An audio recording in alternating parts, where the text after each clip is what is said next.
स्वागत है सभी क्यूरियस माइंड्स का जानी नेचर क्यूरियोसिटी के नए वीडियो में। पानी पर चलना, इसको हम मैजिक मानते हैं। इसी मैजिक को कुछ इंसेक्ट्स हैं जो संभव करते हैं। उनकी शरीर की बनावट ऐसी होती है कि वो सहजता से पानी पर चल सकते हैं। आइए ऐसे एक इंसेक्ट से आज मिलते हैं। ये है वाटर स्लाइडर या वाटर स्ट्राइडर्स, और ये है गैरिडे फैमिली का एक इंसेक्ट जो पानी पर चल सकता है बिना डूबे। तो इनको कई कॉमन नामों से जाना जाता है, जैसे water scooters, skippers, water skimmers, और ये बिलोंग करते हैं ऑर्डर हेमिप्टेरा में। वाटर स्ट्राइडर्स के बारे में आज बात करेंगे। वाटर स्ट्राइडर्स जो है ये एक ट्रू बग है हेमिप्टेरन ग्रुप के ऑर्डर के। इसका अर्थ ये होता है कि इनके पास एक स्ट्रॉ जैसा सकिंग माउथ पार्ट होता है, जिनका इस्तेमाल करके ये अपने शिकार में छेद करते हैं और लिक्विड को सक करते हैं। दूसरे इन्वर्टिब्रेट्स, छोटे इंसेक्ट्स का ये शिकार करते हैं, और ये एक प्रेडेटरी मेंबर है ट्रू बग क्लैन के। ये जो एक्वेटिक प्रेडेटर्स है, ये हर किस्म के इंसेक्ट, छोटे इंसेक्ट्स, आर्थ्रोपॉड्स, चाहे वो जिंदा हो मरे हो, जो भी पानी की सतह पर इनको मिल जाता है उनका ये शिकार करते हैं। बहुत ताकतवर इनके जबड़े होते हैं, जिनका इस्तेमाल करके ये दूसरे इंसेक्ट के एक्सोस्केलेटन को भी पेनिट्रेट कर पाते हैं, और अपने विक्टिम में एक सुई जैसी पतली स्टिलेट से ये प्रोटियोलिटिक एंजाइम्स को इंजेक्ट करते हैं, जिनसे उनके जो शिकार है उसका जो इंटरनल स्ट्रक्चर है वो लिक्विफाई हो जाता है, यानी पानी की तरह हो जाता है, और वो उसको फिर सक कर पाते हैं। पंप होता है हेड में जो वाटर स्ट्राइडर को मदद करता है इसी न्यूट्रिएंट रिच लिक्विड को सक करने में। और देखा जाए तो इनकी ये फीडिंग हैबिट बहुत ही ज़्यादा इंटरेस्टिंग है। लेकिन जो मोस्ट इंटरेस्टिंग एस्पेक्ट है वाटर स्ट्राइडर्स की लाइफ का, वो है इनकी ये यूनिक एबिलिटी, जिनसे ये पानी की सरफेस पर चल पाते हैं। तो आइए इस चीज़ को हम समझने की कोशिश करते हैं कि किस तरीके से ये संभव हो पाता है। तो जैसा कि हम देख रहे हैं वाटर स्ट्राइडर्स को, इनके बहुत ही लंबे वाइड स्प्रेड लेग्स होते हैं, पैर होते हैं, और 6 पैर होते हैं टोटल, जो कि मदद करते हैं स्ट्राइडर के वेट को डिस्ट्रीब्यूट करने में। ये मदद करते हैं स्ट्राइडर्स को खड़े रहने में और पानी की सतह पर चलने में। इनके पैरों के नीचे छोटे छोटे डिम्पल्स बन जाते हैं वाटर मॉलिक्यूल्स में, जो इनके पैरों के साथ चिपके होते हैं वाटर मॉलिक्यूल्स। अब हम पूरी साइंस को समझना ही चाहते हैं कि किस तरीके से ये पानी पर चल पाते हैं, तो चलिए डिटेल में जाते हैं। तो इनके शरीर पर हजारों बाल मौजूद होते हैं, छोटे छोटे, और ये बाल जो है बहुत डेंस होते हैं, जो इनकी बॉडी को मदद करते हैं पानी को दूर रखने में, यानी कि पानी को रिपेल करने में। इससे क्या होता है, ये जो स्ट्राइडर है कभी भी वाटर लॉग नहीं होता, शरीर पर पानी नहीं जमता, और ये डूबता भी नहीं है।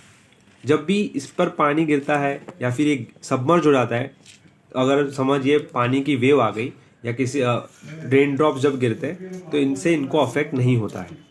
जो रियल मैजिक है वो माइक्रो हेयर्स करते हैं, जो कि इनके पैरों के टिप पर मौजूद होते हैं। और इनका नंबर मैं आपको बताऊं तो हज़ारों हेयर होते हैं, 1000 बाल होते हैं एक पर स्क्वायर मिलीमीटर में। और साथ ही में जब ये अपने पूरे बॉडी वेट को इन 6 लंबे पैरों पर डिस्ट्रीब्यूट कर लेते हैं, और हर एक पैर जो है इन पर वाटर रिपेलेंट बाल मौजूद होते हैं, बहुत टाइनी माइक्रो हेयर्स। तो ये जो वाटर स्ट्राइडर है इसी पानी के वाटर मॉलिक्यूल के कोहेसिव फोर्स का इस्तेमाल करता है। इसमें क्या होता है, वाटर मॉलिक्यूल्स सिंपली स्टिक करते हैं, चिपक जाते हैं एक दूसरे के साथ अट्रैक्शन के कारण, चार्ज मॉलिक्यूल के अट्रैक्शन के कारण। और इसी कोहेजन के कारण पानी में छोटे छोटे डिप्रेशंस बनते हैं इनके पैरों के नीचे, जो कि सारा इस इंसेक्ट का वेट बेयर करते हैं। आगे बढ़ने के लिए वाटर स्ट्राइडर्स जो है क्या करते हैं, शिफ्ट करते हैं थोड़ा अमाउंट ऑफ वेट दूसरे अपने मिडल लेग्स में, और पुश करते हैं इसी डिप्रेशन के वॉल को, थोड़ा पुश करते हैं। इससे क्या होता है, ये अपने आप को आगे की ओर प्रोपेल कर पाते हैं। और ऑल्टरिंग मूवमेंट्स के साथ जो है मिडल लेग फिर स्टीयरिंग करके हिंड विंग से केयरफुली अपने वेट को डिस्ट्रीब्यूट करते हैं सारे ही अपने पैरों पर। इसी तरीके से वाटर स्ट्राइडर्स पानी की सरफेस पर वॉक कर पाते हैं। ईच पेयर ऑफ लेग का अलग फंक्शन होता है। जो पहले बहुत ही छोटे पैर हमको दिखाई देते हैं, वो प्रे को यानी कि शिकार को पकड़ने में मदद करते हैं। दूसरे पैर से ये पैडल कर पाते हैं और तीसरे से अपने आप को स्टीयर करते हैं, दिशा दिखाते हैं। इमेजिन कीजिए कितना मज़ा आता अगर हम भी वाटर मॉलिक्यूल की इसी कोहेसिव फोर्स का इस्तेमाल, फोर्स को एक्सप्लॉइट कर पाते ऐसे कोई स्केट्स या शूज़ बना करके, तो हम भी पानी की सरफेस पर फ्लोट कर पाते या चल पाते।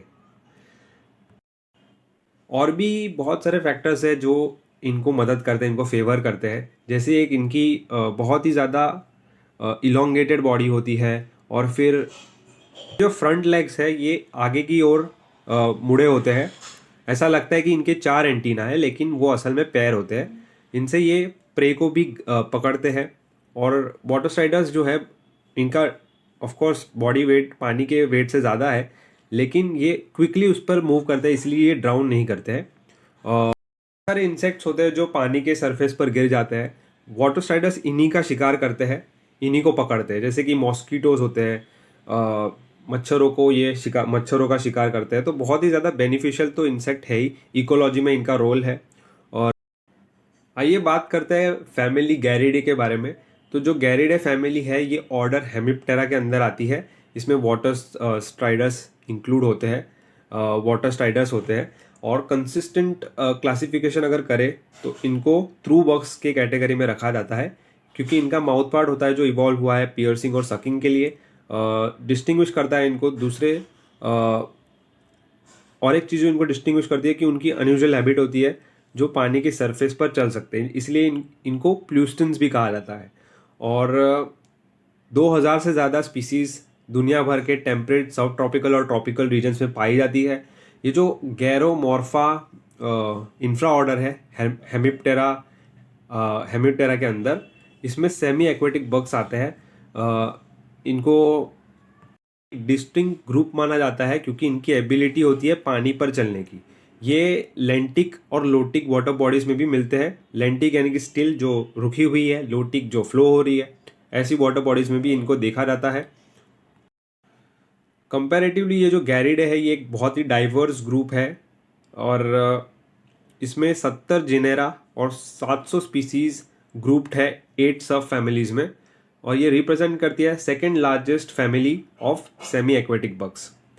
मोस्ट गैरिड जो होते हैं वो प्रेडेटर्स होते हैं या फिर स्केवेंजर्स होते हैं, और स्ट्रीम्स में, रिवर्स में, पॉन्ड्स में ये मौजूद होते हैं, और कुछ मरीन एनवायरनमेंट्स में भी। गैरिड्स बहुत ज़्यादा वेल अडेप्टेड होते हैं लाइफ ऑन वाटर सरफेस, और इसीलिए स्पेशली जो इनका जो लोकोमोशन है, फीडिंग है, रिप्रोडक्टिव बिहेवियर है, सारा पानी के आसपास होता है। मेजॉरिटी ऑफ जो स्ट्राइडर्स होते हैं ये फ्रेश वाटर में रहते हैं, और कुछ ब्रैकिश वाटर्स में भी रहते हैं, कुछ सलीन वाटर्स में भी रहते हैं, ओशंस में। एज अ ग्रुप बहुत ही रिमार्केबली क्लेवर स्ट्रेटेजी है इनकी डील करने में अनसर्टेनिटीज ऑफ एक्वेटिक। इसलिए इनको फ्रेश वाटर इनवर्टिब्रेट्स भी कहा जाता है, क्योंकि ये ऐसे इनवर्टिब्रेट्स जो कुछ part of their life stage fresh water ecosystems में बिताते हैं, जैसे कि crabs, shrimps, beetles, dragonfly, snails, ऐसे इनवर्टिब्रेट्स, इनको फ्रेश वाटर इनवर्टिब्रेट्स भी कहते हैं। और ये बहुत इंपॉर्टेंट होते हैं एक फ्रेश वाटर इकोसिस्टम के हेल्थ को दर्शाने में, और इम्पॉर्टेंट पार्ट प्ले करते हैं फूड चेन को मेंटेन करने में, और ऑर्गेनिक ब्रेकडाउन करके ये वाटर क्वालिटी को भी मेंटेन करते हैं। आज इनके सामने कई सारी चुनौतियां हैं, जैसे कि पोल्यूशन है, पानी वाटर एब्स्ट्रैक्शन जो पंप से पानी को निकाला जाता है, फिशिंग, बोटिंग, कुछ एलियन प्लांट्स, इन्वेजिव प्लांट्स आज हमारे पॉन्ड्स को, जैसे फ्रेश वाटर इकोसिस्टम्स को डिस्ट्रॉय कर रहे हैं, इन्वेजिव एलियन प्लांट्स जो हमारी नेटिव प्लांट्स नहीं है, और बहुत सारे ऐसे दूसरे फैक्टर्स हैं। तो फ्रेश वाटर इकोसिस्टम्स को बचाना, प्रोटेक्ट करना बहुत ज़्यादा आज के समय में बहुत ज़्यादा ज़रूरी है।